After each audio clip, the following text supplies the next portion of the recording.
যে আপনি সম্মান পাচ্ছেন না। বাড়ির পাশের মানুষ আপনাকে ঘৃণার চোখে দেখে, বা আপনি যেখানে যাচ্ছেন মানুষ আপনাকে ঘৃণার চোখে দেখে।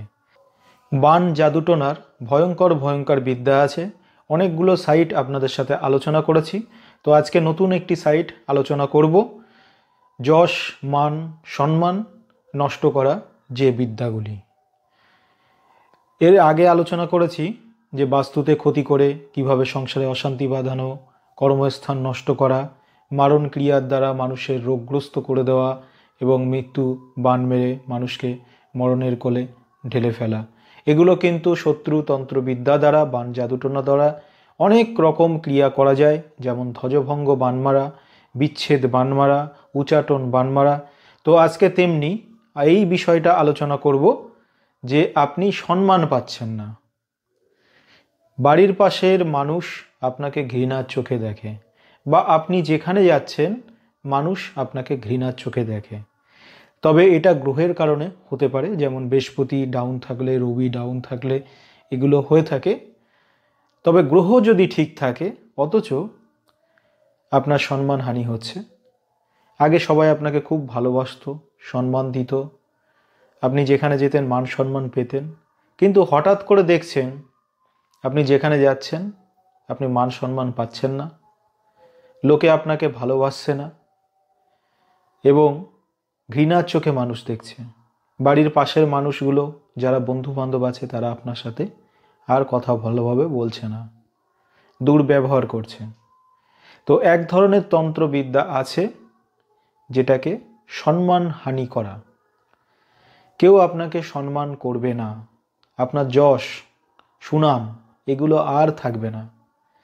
এটা এক ধরনের বিদ্যা। এই বিদ্যা যার উপরে প্রয়োগ করবে তার ওপর কিন্তু এই বিষয়গুলি ফলতে থাকবে। অনেক সময় দেখা যায় ভালো গ্রহের প্রভাব আপনার উপরে যেটা আছে তন্ত্রবিদ্যা দ্বারা নষ্ট করে দিচ্ছে।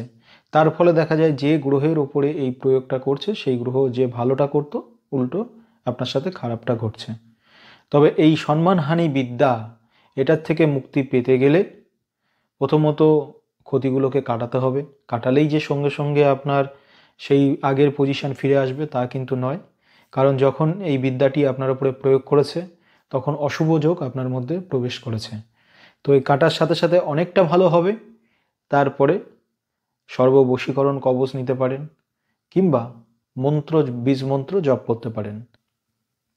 আমাদের জীবন রহস্য ইউটিউব চ্যানেলের মধ্যে এই সর্ববশীকরণ মন্ত্রটি আপনারা পেয়ে যাবেন। তখন এই মন্ত্রটি জপ করতে হবে এবং যে ক্ষতিটা করা আছে সেটা কাটান করতে হবে, তবেই এই মন্ত্র জপ করলে আপনি কিন্তু কার্যকারিতা পাবেন।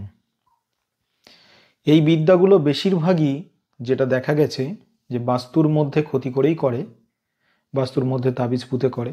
আবার অনেকে শ্মশানে বা কবরস্থান থেকে এই বিদ্যাগুলি প্রয়োগ করে, বা বাড়িতে আপনার নামে সংকল্প করে বীজমন্ত্র জপ করতে থাকে, যেটাকে ইসলামী ভাষায় বলা হয় আমল করা।